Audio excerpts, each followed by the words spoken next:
Hello and welcome to this overview orientation of the new Northeastern State University scheduling software. When you follow the link from the Schedule Your Event webpage, you will be on the Scheduling Sign-In page. You may want to bookmark this address to make returning easy. From here, you may sign in to your home page. Let's sign in. On your home page, you will see the Home, Calendars, and Events tabs. The home page is divided into three regions. The left region contains the holiday and announcements list. The main center region contains the Request an Event function, and the region to the right provides a link to the Calendar tab. If your home page varies, that is okay. You will still have these main functions. These regions can be customized if you would like by selecting Add Items to your Astra portal on the right side of the screen in the tab line. This will open the Catalog Zone window. I will select Holidays/Announcements. Choose where the selected item will be on the Home tab in the Add To drop-down menu. I will choose the Main Zone. Click the Add button to apply your selection. On the left side of the title bar, you will see the title Holiday/Announcements, and on the right side you will see an arrow that can collapse or expand the section, an X that can remove the section, and a pencil to edit the section. I will select the Edit icon to open the Configuration Settings window. Here I will modify the selection to show only the holidays. Select the View drop-down arrow and choose Holidays. Then modify the title and select OK to apply the changes. Now, when I sign in, I can see at a glance when there are no classes or campus is closed. The Request an Event link will take you directly to the form to request an event, which is also accessible on the Events tab. Both the Calendar link on the home page and the Calendar tab provide access to the calendar. I will select the Calendar link on the home page. Let's look at how you can view and filter your calendars. At the top center of the calendar, you will see the period being displayed. On either side of this, there are arrows that can move the view forward in time, to the right, or backward in time, to the left. You may further customize your view by selecting between the display options of List, Day, Week, or Month. This is the Week view. If you select the Month view, you will see the scroll bar appear on the right side of the screen, so you may access the entire month.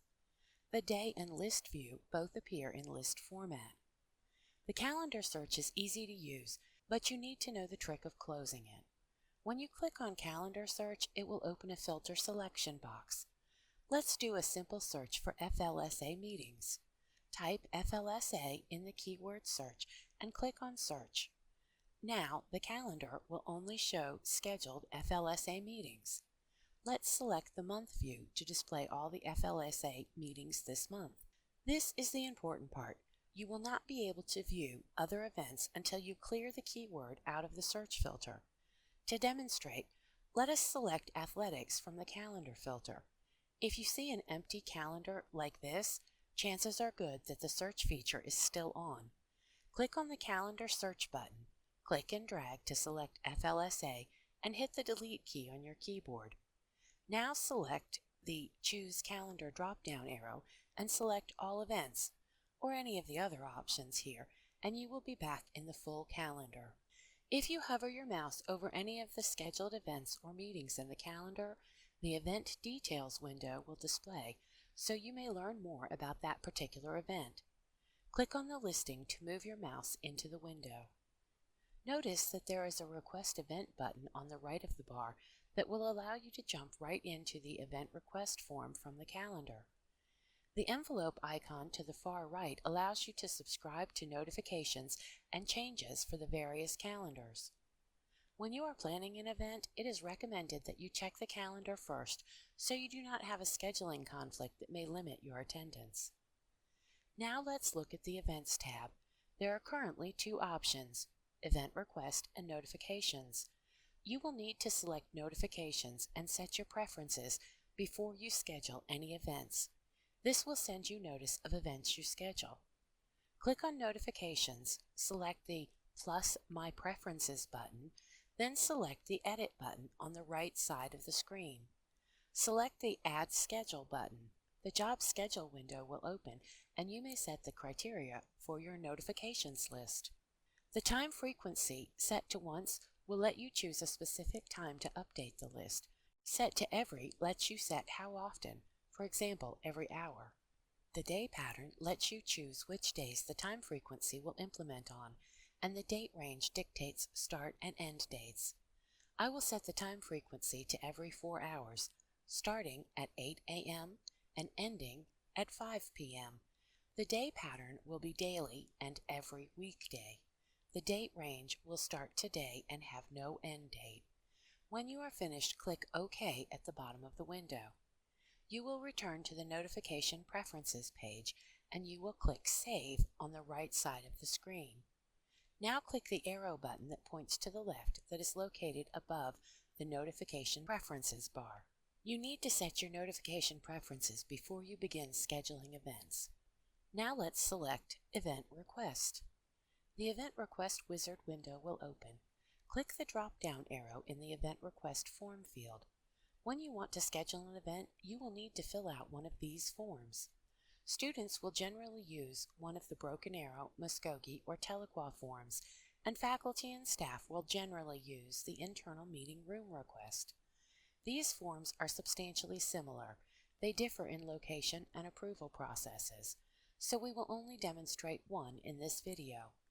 I will select the Internal Meeting Room Request form for this demonstration. Click on Next to proceed.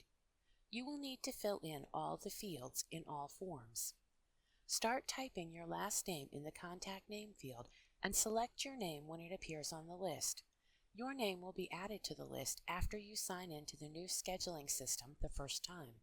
You see here my name appears 3 times, as myself, associated with my department, and with my division.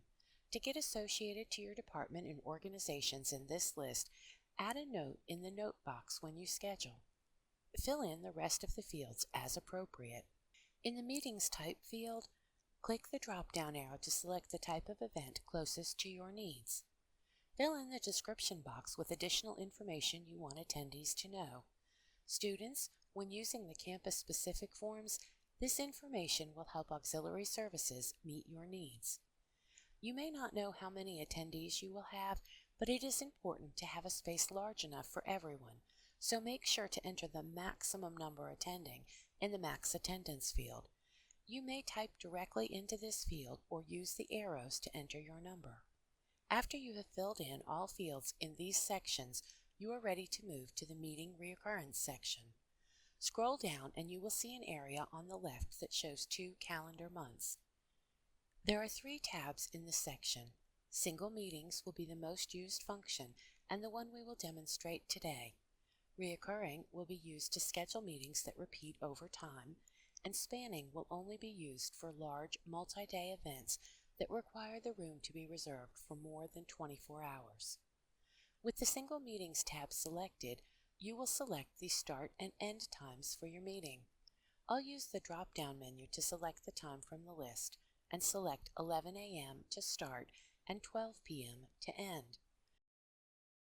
The 2 calendar months below show the current date with a red square around it. Click on the date you wish to have your meeting on to select that day. I will select January 31st. If you click on the wrong date, click on the Clear button under the calendar and you can select the correct date. Check to make sure your time and date are correct and click on the Create button in the top right corner of this section. Once you create the meeting, you are ready to move to the Meetings section. Notice that the meeting details will appear in the main area of this section. Here, you will need to click the box to the left of the detail to select your meeting. You are now ready to select a room for your meeting. Click the Request Room button at the top of this section. This will open the Assign Room window. Use the filter selection to select the number of attendees, appropriate type of room, and the campus.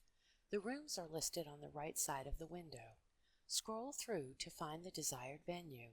Click the Avail Request section by the selected room. It will show that it has been selected. There is a card icon to the left of each room. If you hover your mouse over this icon, you will see details about the room. Then click OK. When you are finished filling out the form, click the Submit button at the top of the screen. You will receive an email that provides both confirmation and a summary of your request at the email address provided to confirm your request. This concludes the tutorial. Thank you for taking the time to get to know the new Northeastern State University scheduling software.